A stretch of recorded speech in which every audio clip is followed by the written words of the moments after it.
ഇതെന്തൊരു അത്ഭുതം! മോൻ ആളാകെ മാറിയല്ലോ. മുത്തശ്ശന്റെയും മുത്തശ്ശിയുടെയും കാൽ തൊട്ട് വന്ദിക്കുമ്പോൾ അവരെന്നെ ചേർത്ത് നിർത്തി തലോടുമല്ലോ. അപ്പോൾ അവരുടെ സ്നേഹം എനിക്ക് കിട്ടും. ദൂരെ നിന്ന് വിഷ് ചെയ്താൽ അതൊന്നുമില്ലാലോ. ശരിയാണ് മോനെ, കൈ വീശി വിഷ് ചെയ്യുന്നത് ഒരു പ്രകടനം മാത്രമാണ്. നമ്മുടെ ഈ നാടൻ രീതിയിൽ സ്നേഹമുണ്ട്, ബഹുമാനവുമുണ്ട്. ഇതാ എന്റെ ഗിഫ്റ്റ്. ഇനി അടുത്ത വെക്കേഷന് തീർച്ചയായും വരാം.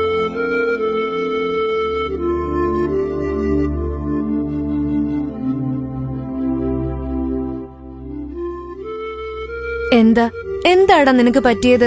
ഒരു മൂഡ് ഓഫ്. നാട്ടിൽ നിന്ന് പോരണ്ടായിരുന്നു. നാട്ടിലേക്ക് പോകണ്ടെന്ന് വാശി പിടിച്ചയാൾക്ക് എന്ത് പറ്റി?